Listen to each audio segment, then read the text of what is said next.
ens separem dos tontos. Deulofeu ho deia d'aquesta manera, Deulofeu ho pensava d'aquesta manera i el Bernardo Galancho ho tenia molt clar. Per tant, mentre l'ésser humà no respongui a aquestes preguntes, no hi tenim gaire res a fer, però Deulofeu té la solució. A veure, anem a exemples concrets perquè jo el que voldria és que la gent vosaltres poguéssiu participar.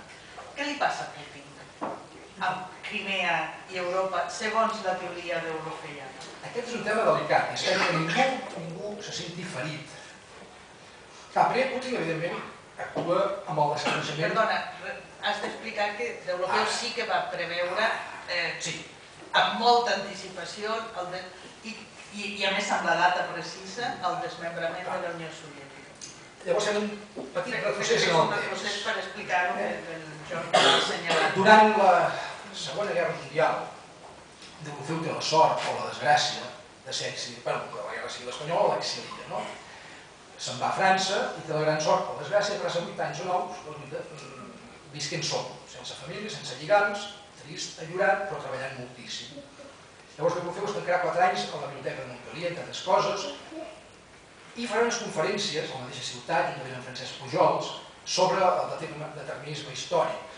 Conferències espectaculars. En una d'elles afirmava, per exemple, que Alemanya no guanyaria aquella guerra i que el comunisme no aniria més enllà de la Unió Soviètica i dels països satèl·lits o propers. Tothom va pensar en aquell moment que ni estava ni d'acord. Quan Deulofeu torna a l'exili, l'any 48, escriu i pinta el seu primer gràfic sobre l'imperi de Moscou, que si no m'equivoco surt en el llibre, i en l'any 48 ens diu que any menys, el gràfic es veu, l'any 2000, la URSS no existia.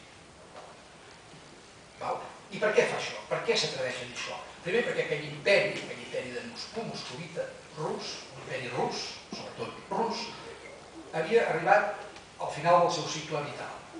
Abans... Perdona, has d'explicar quants anys li corresponen a un imperi. Ara hi anava. Abans hem parlat d'una fase primera de fragmentació, de 650 anys, i una fase d'unificació que dura 1050 anys. Durant aquest període d'unificació territorial apareixen unes formes biològiques, que són els imperis, les grans potències, que poden conviure diverses a les vegades en diferents tempos històrics. Cada una d'elles, però, no viurà més de 550 anys de mitjana. Any més, però no passaran d'aquí. Per tant, si tu saps que allò comença al 1450, aproximadament, pots afirmar categòricament que l'any 2000 allò s'ensorrarà. Ja no quedarà més que el record, generalment dolent dels imperis. Per tant, Deulofeu, per l'imperi de Moscou, havia posat com a data límit d'aquest 550 a l'any 2000. Això Deulofeu ho pinta a l'any 1948. Què va provocar això en mi quan el conec, un nen de 14 anys? Doncs que jo als 14 anys no volia ser comunista i volia aprendre alemany. En aquella època em quedava amb l'anècdota. Però esclar, quan un agafa les hemeroteques i comença a veure aquell dia, i comença a llegir el que passava, i dones compte que no hi ha ni un sol analista polític, i això ho dic amb la veu ben grossa, ni un sol analista polític en aquells dies s'atrevís a afirmar que l'únic que li podia passar a la URSS de Gorbachev i després de Yeltsin seria la desintegració total i absoluta. Això ho deia Deulofeu. Això ho deia jo a les pàgines de l'Empordà, jo qui era. Però Putin que està reconstruint l'imperi, és a dir, encara va amb la mentalitat imperial. Putin no sap contès. Si Putin sabés el que té entre mans, s'ho pensaria 2 vegades. Penseu que realment Gorbachev té un Premi Nobel de la Pau. Una altra vegada els nostres estadistes i els literats, els pensadors, s'equivoquen estrepitosament, perquè Gorbachev va enviar els tancs a Lituània. El que sí sabien, no sé per què, suposo, degut a l'accés de vodka, va ser Yeltsin per aquell dia, decideix fer saltar pels aires aquella estructura que s'estava ensorrant, que era la Unió de Repúbliques Socialistes Soviètiques. I ho va aconseguir sense sang, sense morts. No n'hi va haver-hi. Això vindrà després. Però el bo, diuen, és Gorbachev. Gorbachev obre la caixa de trons i les morts i les misèries es tornen a produir. Deulofeu que deia també, aquest espai central l'ocuparà una Alemanya, deia ell, que al voltant de l'any 2000, coincidint amb la decadència i desintegració de la Unió Soviètica, es convertirà en la mestressa d'Europa i ocuparà aquell espai central. Reunificada. Està reunificada, però en aquests moments Clar, és que això és molt divertit, que tu agafes els escrits empordanesos en Josep Pla i amb en Fages de Climent i diuen aquest apotecari primari de Figueres que deia que Alemanya manaria a Europa i ara està dividit una part amb comunistes i una altra part amb americans. Clar, però Fages, que era més viu que Pla, que deia sí, però Déu ho feu i Déu li dicta que Alemanya serà invicta. I en Pla s'enreia i se'n fotia. I quan es trobaven en el mòtel, Pla, Déu ho feu, estava lúcid i Pla generalment no. Això no ho vas dir que no escriguis bé. No té res a veure una cosa amb l'altra. Però és el país que tenim, és el país que tenim. Un melic gros i uns segles desbordats. Clar, coincidim amb la caiguda absoluta i total de l'imperi soviètic en 24 hores, s'iniciava el segon procés civilitzador dels pobles eslaus. Si s'inicia el segon procés civilitzador vol dir que entrem en 650 anys de què? De fragmentació total i absoluta demogràfica. Això qui va iniciar aquest procés? Clar, els historiadors com no s'entenen de res, perdó si n'hi ha algun, no s'entenen. Perquè clar, què fa el comunisme? Què fa la revolució de 1917? Fa una cosa importantíssima, senta les bases de la futura desintegració de la URSS.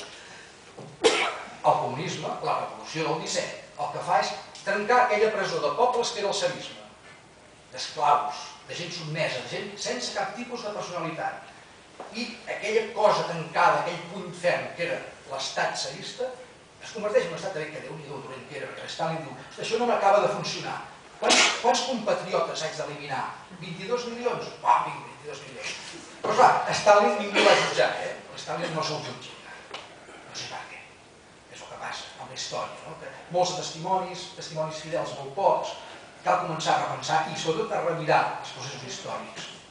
Per tant, els pobles eslaus, la Rússia de Putin, Bielorússia, Ucraïna, són pobles que tendiran en els pròxims anys a una encara més gran descentralització o trencament o renaixement de moltes poblacions o moltes nacions vernacles que es troben encara aixoplugades sota aquests nous estats. Rússia està formada per no sé quantes ètnies diferents, no sé quantes nacionalitats. No s'ho podia de memòria, podem trobar a qualsevol lloc. Clar, i què ens trobem? Que Putin vol poder, vol tenir poder, perquè el poder agrada a tothom. Li agrada en Putin i el xico d'en Rajoy. I en Mas. I per què no el qualifica? Estem aquí. Per tant, teria per tots.